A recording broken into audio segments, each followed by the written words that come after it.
কূটনীতিকরা বলছেন বাইডেন ইউনুসের বৈঠকটি ওয়াশিংটন ঢাকার সম্পর্ককে নিয়ে গেছে অনন্য উচ্চতায়। এদিকে বিশ্ব নেতাদের সাথে দ্বিপক্ষীয় বৈঠকে অগ্রগামী বাংলাদেশের অন্তর্বর্তী সরকারের প্রধান ডক্টর মোহাম্মদ ইউনুস। বিশ্বের গুরুত্বপূর্ণ রাষ্ট্রপ্রধান ও সংস্থার প্রধানদের সঙ্গে দ্বিপক্ষীয় বৈঠকে মঙ্গলবার ব্যস্ত সময় পার করেছেন ডক্টর মোহাম্মদ ইউনুস। তারা প্রত্যেকেই জানিয়েছেন ডক্টর ইউনুসের নেতৃত্বে সঠিক পথে রয়েছে বাংলাদেশ। বিস্তারিত রিপোর্টে। জাতিসংঘের সাধারণ পরিষদের অধিবেশনে মঙ্গলবার যুক্তরাষ্ট্রের প্রেসিডেন্ট জো বাইডেনের সাথে বৈঠক করেছেন অন্তর্বর্তী সরকারের প্রধান ডক্টর মোহাম্মদ ইউনুস। পরে জাতিসংঘের প্রধান কার্যালয়ে তিনি বৈঠক করেছেন কানাডার প্রধানমন্ত্রী জাস্টিন ট্রুডোর সঙ্গে। সংক্ষিপ্ত বৈঠকে দুই নেতা বাংলাদেশ কানাডার সম্পর্ককে দৃঢ়করণ, স্বাধীনতাকে গভীরতর করার, প্রতিষ্ঠান গড়ে তোলার এবং বাংলাদেশের তরুণদের সমর্থন করার উপায় নিয়ে আলোচনা করেন।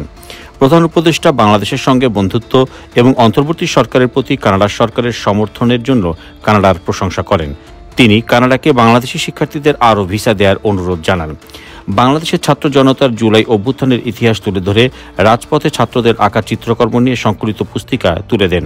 এছাড়া জাতিসংঘের প্রধান কার্যালয়ে এদিন অধ্যাপক ইউনুস, ইতালির প্রধানমন্ত্রী জর্জিয়া মেলানি, মরিশাসের প্রেসিডেন্ট পৃথ্বীরাজ সিং রুপুন, ব্রাজিলের president Luiz Inacio Lula da Silva, বিশ্বব্যাংকের প্রেসিডেন্ট অজয় রাঙ্গা এবং জাতিসংঘের মানবাধিকার কমিশনের হাই কমিশনার ভলকার টার্ক ও আইএমএফের ব্যবস্থাপনা পরিচালক ক্রিস্টিলিনা জর্জিয়েভার সঙ্গেও মতবিনিময় করেন।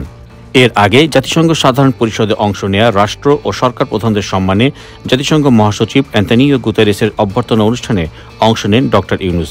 ওই অনুষ্ঠানে বিশ্ব নেতাদের সঙ্গে কুশল বিনিময় করেন নোবেলজয়ী অর্থনীতিবিদ এবং বাংলাদেশের অন্তর্বর্তী সরকারের প্রধান উপদেষ্টা অধ্যাপক ডক্টর মোহাম্মদ ইউনুস। পরে তিনি দিনভর উচ্চ পর্যায়ে নানা কর্মসূচিতে অংশ নেন। তারপর যোগ দেন Clinton Global Initiative and events of বাংলাদেশের অনুষ্ঠানে। সেখানে বক্তব্য রাখেন ডক্টর মোহাম্মদ ইউনুস। যুক্তরাষ্ট্রের সাবেক প্রেসিডেন্ট বিল ক্লিন্টনের সাথেও সে সময় দেখা হয় ডক্টর মোহাম্মদ ইউনুসের। এ সময় তারা পরস্পরের কুশল বিনিময় করেন।